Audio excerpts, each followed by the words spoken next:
Não sei se você já percebeu que tem gente que chega nos 40 anos só para descobrir que passou a vida inteira seguindo rotas que não escolheu. Trabalhou, estudou, namorou, casou, separou, teve filho, tomou Herbalife, comprou carro, fez churrasco, postou foto feliz no Instagram. E mesmo assim, quando coloca a cabeça no travesseiro, sente aquele vazio existencial com cheiro de mofo. Como se estivesse morando num apartamento luxuoso, mas sem luz elétrica. Aí eu te pergunto, será que você está vivendo? Ou você está apenas cumprindo tabela? A verdade é que a maioria de nós já nasce com um GPS interno. Uma voz que deveria nos guiar rumo ao que somos de verdade. Mas o problema é que esse GPS passa mais tempo recalculando rota, do que apontando um destino claro. A sociedade, como sempre generosa do jeito que ela é, tenta dar um mapa pronto. Assim, vá pra escola, tire boas notas, arrume um emprego estável, case, compre uma casa, tenha filhos e morra discretamente sem incomodar ninguém. É como se tivesse entregado um manual de airfry para ensinar a viver, cheio de instruções inúteis e nenhuma resposta prática. E o pior é que a gente acaba seguindo esse manual.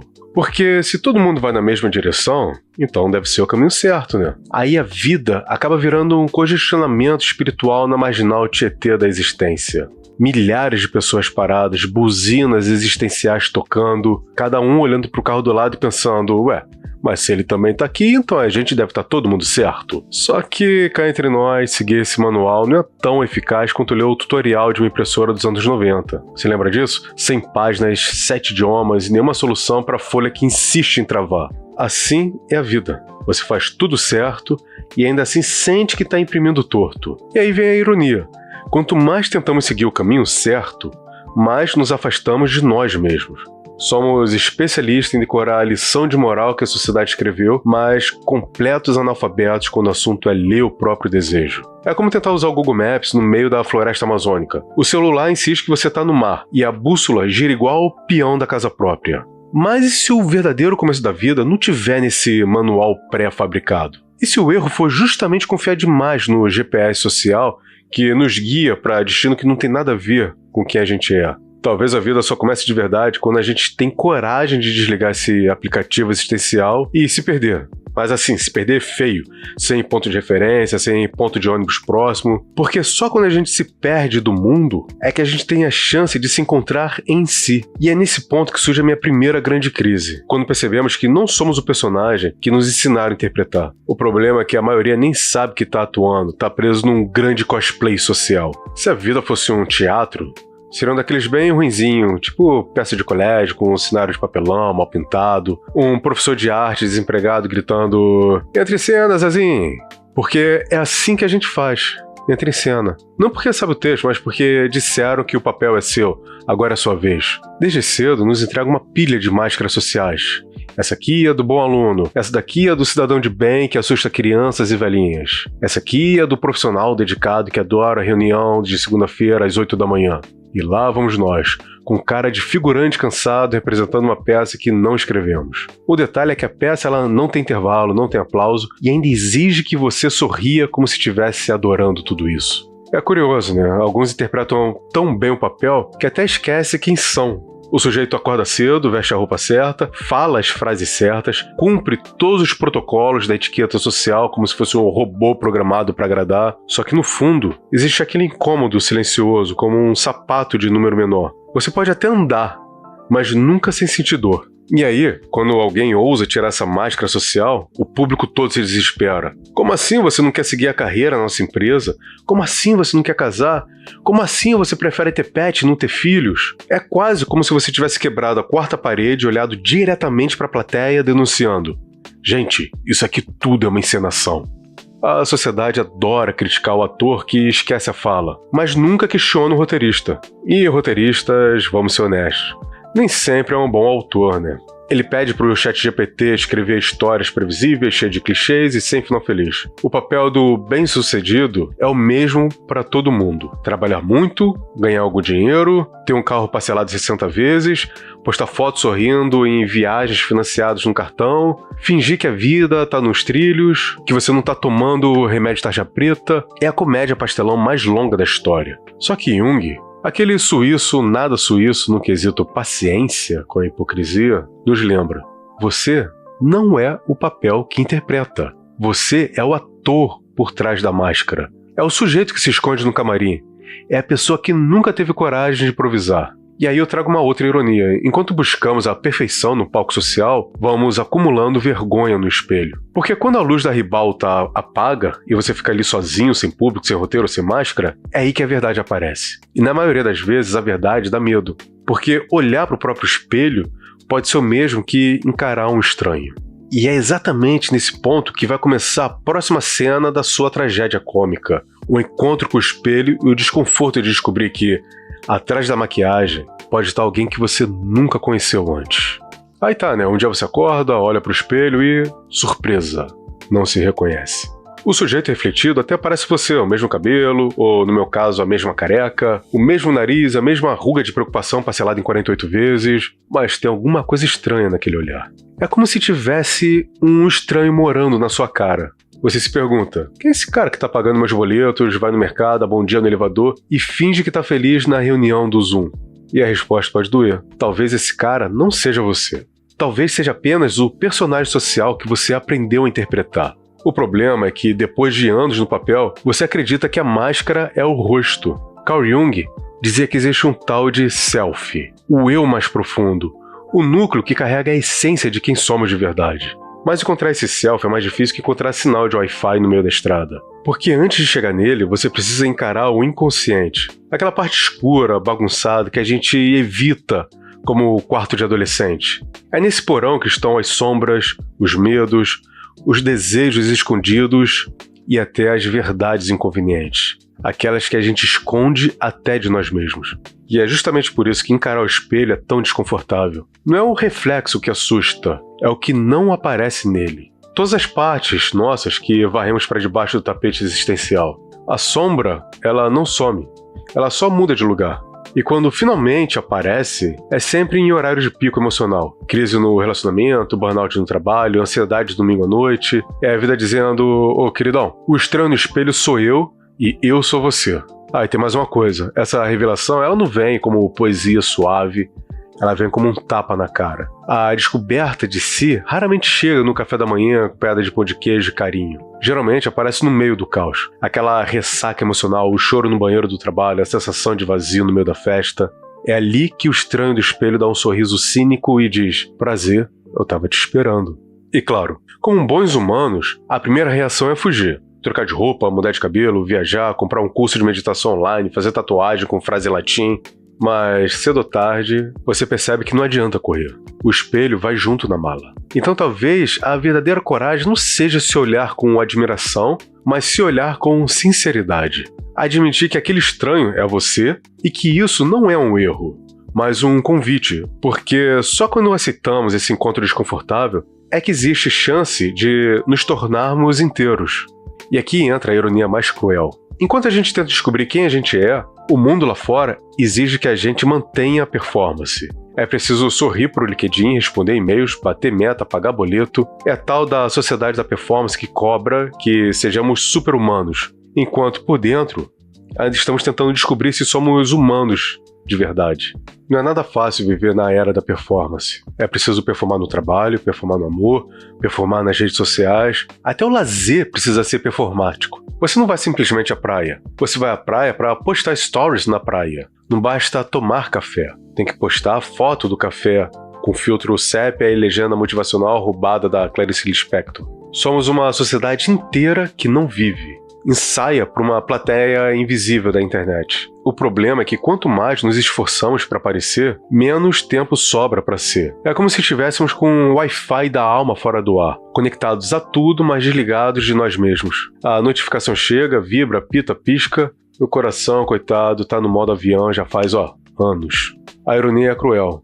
Nunca se falou tanto em propósito, autenticidade, ser de verdade, mas tudo virou produto. Você compra um curso de propósito, workshop de autenticidade, assinatura prêmio de mindfulness em 12 vezes no cartão. É a mesma lógica do fast food, só que espiritual dessa vez. Rápido, prático e com gosto artificial. No fundo, a gente está consumindo até a ideia de ser quem somos, como quem compra um combo de hambúrguer com refrigerante. A sociedade ensina a ter plano de carreira, mas não ensina a ter plano de consciência.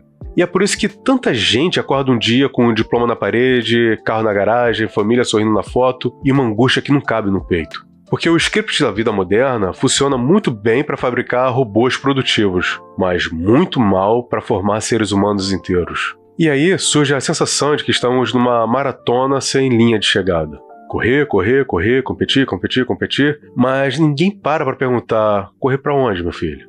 É como disputar corrida em esteira de academia. Você sua, se esforça, sente dor, cãibra, mas continua no mesmo lugar.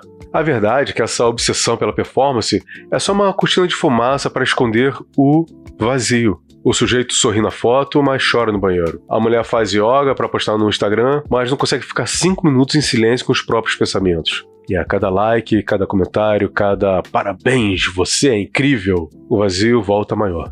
Como se fosse um buraco negro existencial. E talvez seja por isso que muita gente só descobre que não viveu quando já é tarde demais. A crise chega, o corpo trava, a mente colapsa, o coração pede férias, e então no meio do caos, o espelho volta com aquele mesmo olhar cínico do estranho que mora nele e diz: agora sim, você não tem mais como fugir. E é nesse ponto que acontece que ninguém gosta de admitir: o colapso. Só que ao contrário do que parece, o colapso não é o fim. Às vezes, o colapso é justamente o convite para um novo começo. Eu não sei se você já percebeu, mas o ser humano tem uma mania curiosa. Só começa a procurar sentido quando o chão já desabou. Enquanto está tudo funcionando, ou pelo menos parece funcionar, a gente segue uma maratona de performance, sorrindo para fotos e fingindo que está tudo bem. Mas chega uma hora em que a máscara escorrega, o corpo não obedece, a mente trava e colapso. É engraçado porque ninguém marca o colapso na agenda. Você nunca vai ouvir ninguém dizer assim: quarta-feira às 3 da tarde vou ter um colapso nervoso, mas eu volto às 4 para a reunião, beleza? O colapso chega sem convite formal. Ele é o convidado chato que ele não só parece avisar, como ainda toma o seu lugar no sofá, esvazia a geladeira e troca de canal. E é nesse desconforto que mora a ironia. Aquilo que parece fim, na verdade, é um convite. Convite para olhar para dentro, convite para encarar aquele estranho no espelho que você estava evitando até agora. Convite para parar de atuar no teatro social e começar a improvisar com a própria vida. Porque a verdade é que ninguém se encontra no open bar da existência. A descoberta de si ela não aparece no rolê, nem no feriadão na praia, nem no churrasco com os amigos. O encontro acontece justamente na ressaca existencial da segunda-feira, quando você percebe que tudo que construiu, por mais bonito que pareça, não preenche o seu vazio. É nesse ponto que Jung dá aquela risadinha suíça e lembra: é na sombra que a gente encontra o caminho. Só que a sombra, ela não é a parte bonitinha que dá pra postar no feed.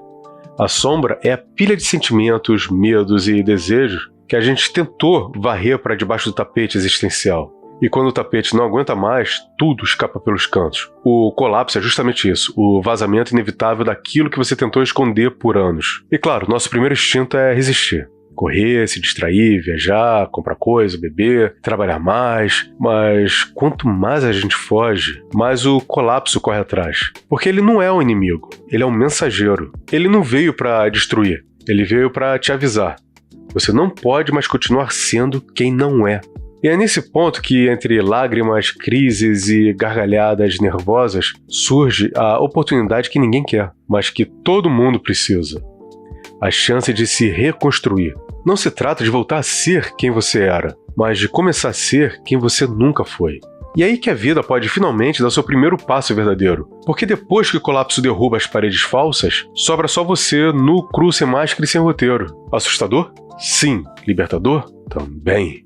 Então nasce uma possibilidade rara, a de transformar esse encontro com a dor em uma revolução silenciosa. Então vamos lá, o que acontece depois do colapso? Começa a parte mais estranha e menos instagramável da sua vida. Não tem fogo de artifício, não tem música de superação, não tem frase motivacional em fonte cursiva sobre uma foto de pôr do sol. O que existe é silêncio. Um silêncio pesado, incômodo, mas que pode ser a semente de uma revolução silenciosa. Jung chamava isso de encontro com o self, aquela parte profunda e indivisível que não se vende, não se aluga, não dá like e não cabe em currículo. O self é quase um vizinho misterioso dentro de você. Ele nunca aparece na reunião do condomínio, mas ele está sempre lá observando. E quando você finalmente cruza com ele, não é com festa, é com uma certa estranheza. Porque no fundo você descobre que passou a vida inteira representando versões de si mesmo que eram só cosplay existencial. E aqui mora a ironia disso tudo. Encontrar-se não é um espetáculo, é um ato de rebeldia muito discreto.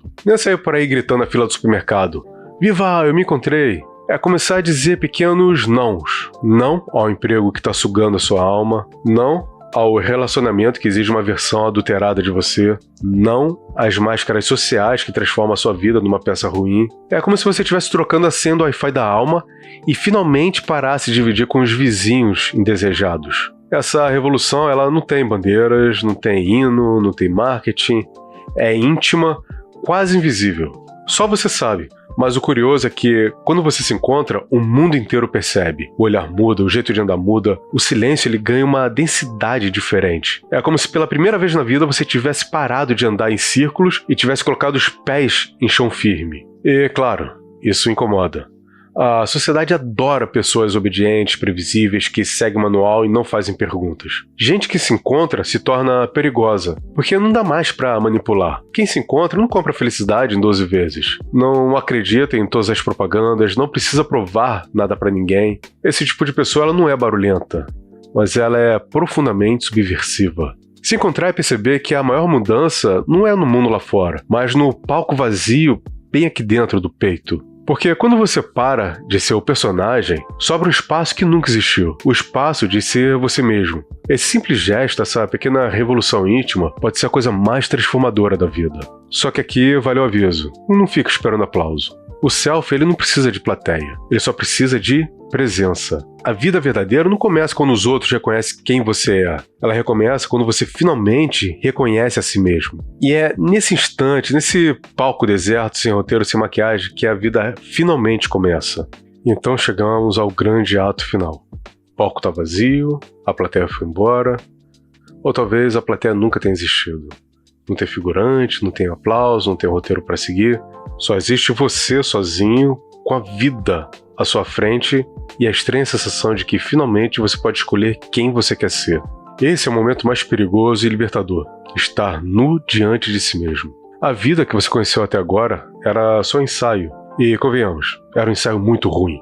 Muita coreografia, muitas falas decoradas, muitas máscaras, mas agora, sem plateia, sem roteiro, sobra espaço para improviso. E é nesse improviso que a vida de verdade começa. Cada gesto, cada palavra, cada decisão passa a ser autêntica. Porque você não precisa mais agradar ninguém. O palco vazio, ele é assustador, mas é também um lugar onde a coragem se revela. E é aqui que o humor e a ironia da existência fazem sentido. Rimos de nós mesmos, choramos com os nossos próprios erros, gargalhamos das tragédias cotidianas e percebemos que toda a pressão social, todas as expectativas alheias, todas as máscaras eram só detalhes secundários. O protagonista, afinal, sempre foi você. E o melhor, ainda dá tempo de descobrir quem realmente você é. Mas a vida nesse palco vazio não é um ato solitário. Ela é feita para diálogo. Mesmo que seja com o espelho, com o silêncio, ou com quem se atreve a pensar junto. Então, nesse momento, eu convido você a refletir sobre tudo isso. Quem você tem sido? Quem você gostaria de ser? Quais máscaras você está disposto a deixar cair? Escreve aí nos comentários suas conclusões, suas descobertas, seus dilemas, porque a gente vai muito mais longe através do diálogo do que com certezas absolutas. E eu também posso estar completamente errado. Então, se você gostou dessa reflexão, curta o vídeo, se inscreva no canal para não perder os próximos devaneios, compartilhe com quem também está perdido nesse teatro da vida e deixe seu comentário. Eu quero que você escreva algo que te desperte, tipo, a vida começa quando eu paro de representar e começo a improvisar. Essa frase foi minha pequena provocação. Pode ser seu primeiro passo para encontrar o seu próprio selfie. E já aviso, no próximo vídeo a gente vai continuar explorando os paradoxos da existência, rir do absurdo e pensar juntos sobre o que ninguém teve coragem de contar. Mas aqui entre nós eu também posso estar completamente errado sobre isso tudo. Então pense bem sobre isso, fique bem e beba água.